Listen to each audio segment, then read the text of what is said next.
Hello everyone, this is Professor Keen. We've been looking at William Gilbert's On Magnetism. In the previous lecture, we talked about how if you take a terrella, which is a spherical lodestone or spherical magnet, and hold a compass needle near it, that compass needle will tend to orient itself in a particular way with respect to that terrella. And the way that it behaves is very similar to the way that if you hold a compass needle near the surface of the Earth, for instance, when you're sailing on a boat and you want to look at your compass, that compass needle will orient itself with relationship to the Earth. And what Gilbert's pointing out is the relationship between a compass needle and the spherical terrella is very similar, in fact the same as the relationship between the compass needle and the Earth itself. That is, the terrella has the same kind of nature or properties as the Earth does. And it has the same properties, these magnetic properties, because, as Gilbert argues, it has the same form as the Earth, or the same formal cause. And we spent some time in my last lecture talking about this terminology of formal cause and how its relationship, or its derivative from this Aristotelian notion of four causes that Galileo was using in order to understand this. Okay, so let's continue our thinking about this, and let's talk a bit more about how when you take a rock out of the Earth, it tends to orient itself. So this is in the same section that we have been discussing. What Gilbert talks about, he says, let's suppose you think about the Earth itself. Okay, and the Earth has an inner core part. Keep in mind that there's not a lot of knowledge at this point in time. Well, in fact, there's not a lot of knowledge today even about what goes on inside the bowels of the Earth. But the idea that people had at this time is that there was a core of the Earth, and then there's a layer on top. I'm exaggerating this a bit, but a layer on top this is sort of the solid core, what's essential to the Earth, and this is the detritus, the rocks, the rubble, the kind of top layer that's less, I guess it's more mobile than the interior part.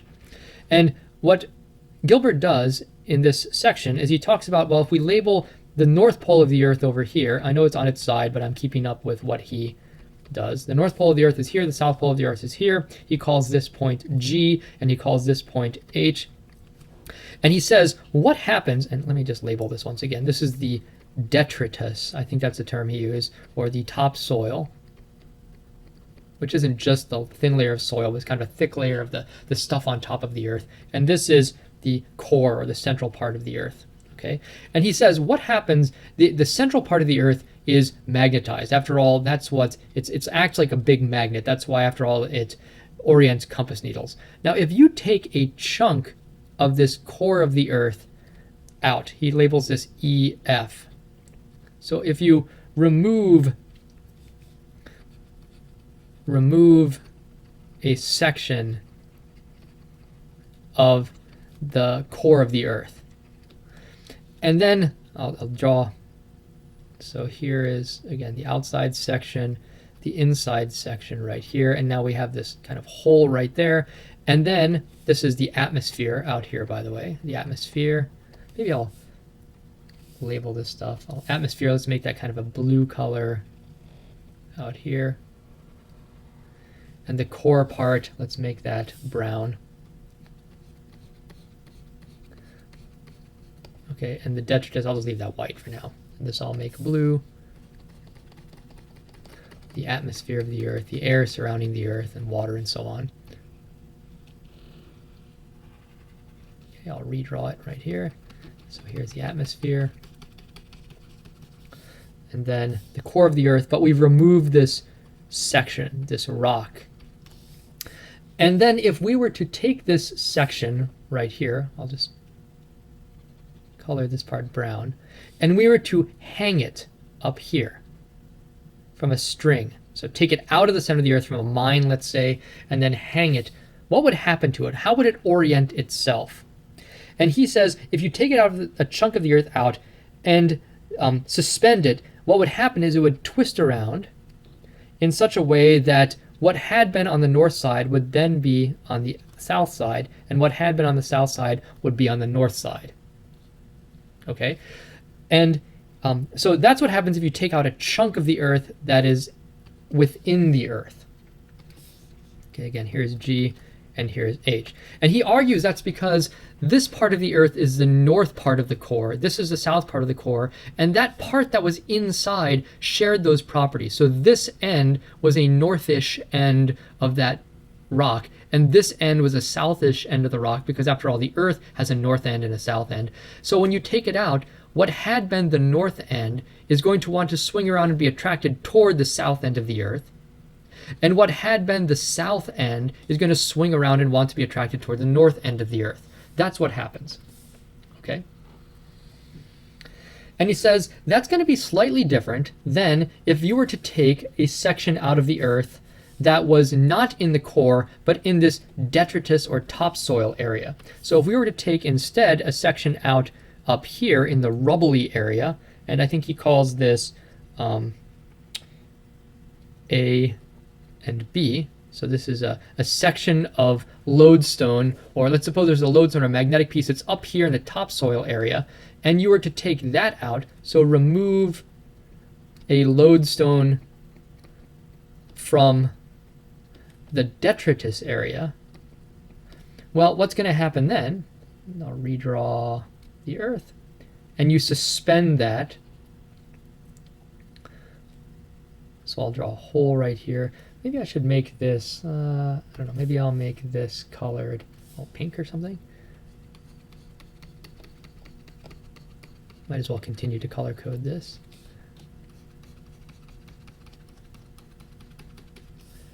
Okay, so you take this section out. It had been a pink lodestone. You take it out and you hang it up here in the atmosphere. Then what is going to happen to that pink piece right there? So if you took this and you hung it, let me draw the atmosphere once again to be consistent. What do you think would happen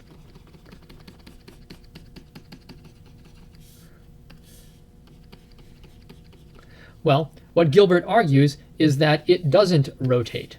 It just stays the same way that it had been. Why is that? He says it's because this lodestone was not part of the core. At some point, maybe it had been part of the core, but because of whatever activity, it ends up here. But because this is a mobile area of detritus topsoil, that lodestone is able to orient itself with respect to the core. So this lodestone, although if it was in here, it would have a north end here and a south end here, like the core itself. When it comes out, it's able to move around, and this end right here would be the north end of it, and this end would be the south end. It has already reoriented itself with respect to this core, so when you move it out even further from the detritus into the atmosphere, it doesn't need to rotate anymore. Okay, so that's an explanation that that Gilbert gives for how when you extract lodestones from a mine, how they would behave with respect to the magnetic central area of the Earth. He does another, this is a little bit speculative, I think, but what he does do is he does a demonstration of this using a terrella. The demonstration with his terrella. Remember, the terrella is his spherical lodestone. If you take a terrella, which has a north side and a south side, and you break off a piece, so you cut it, let's say, along the top like this, somehow, you break the top off, what do you think is going to happen? Well, let's draw the bottom half like this. This is a north side, this is a south side. You break the top off of it, and you suspend it. What's going to happen is it is going to swing around. So if you had, let's say, labeled this end of the lodestone red, you marked it red. Of course, there's not a big N on the lodestone, but we could make a mark on it. The red end would be the north end. This swings around, so now the north end is going to be, what had been the north end of the terrella now is oriented toward the south. Why is this? Well, it's because opposite poles attract. What had been the north end now swings around and is attracted toward the south end. Okay, and you can do this. He does it, and he demonstrates this. And he says parts with the same verticity, or polarity. He uses the term verticity, but parts with the same verticity, and probably we would say the polarity, when joined with the whole,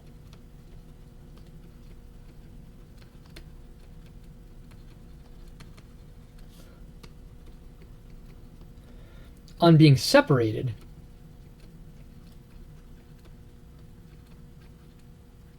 twist around. He says for opposite verticities or opposite poles attract. Okay, so this part right here has the same verticity as this point. It's got a north end. When you separate it, it twists around because these opposite poles attract. Let's do another example. Here's another example. If you were to take a bar magnet like this, and it has, on one end, it has a north pole, and the other end is a south pole, and we could even mark these if we wanted to. Okay. By the way, how do we know this is a north pole? How do you know what the polarity of a particular bar magnet or a piece of lodestone would be? Well, as Gilbert says, you can put it on a little boat and look at the way it twists around, and whichever end is aimed toward Earth's north pole, we'll call that the south pole. And once again, a caveat, the conventions that Gilbert is using are going to be reversed from the modern conventions, but we'll have to come back to that point later, and it's good enough as long as we stay consistent for now. Anyhow, if you take one of these and you identify this as a north pole, and then you take this bar magnet and you split it down the middle in this way,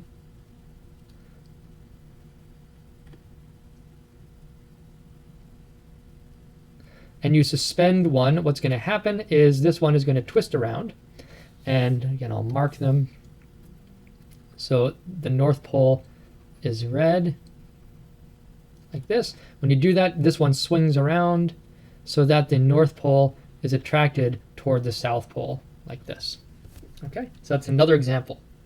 All right, now this raises an interesting question. If this magnet stuck together as a whole, and then when you cut it, it wants to swing around, obviously there's a tendency for the north parts to push against each other. So there must be, what is it that holds it in this orientation? There must be some kind of binding force, some competing binding force that competes against the tendency of north sections to repel each other, that keeps those parts oriented parallel to one another when they're together, but which isn't strong enough once you break them apart to still bind them together, so therefore they swing around. So really there has to, in order to understand this on a deeper level, we have to understand more about what holds magnets together, the binding force within them. But that will really have to wait until the advent of quantum theory of matter in about the 1920s or the 1930s. So I guess at this point I just want to point out that there's some difficulties here, or at least things that we don't understand yet, that Gilbert is not going to be able to address, but there will be a better strategy for addressing them once quantum theory is developed. I'm going to stop there.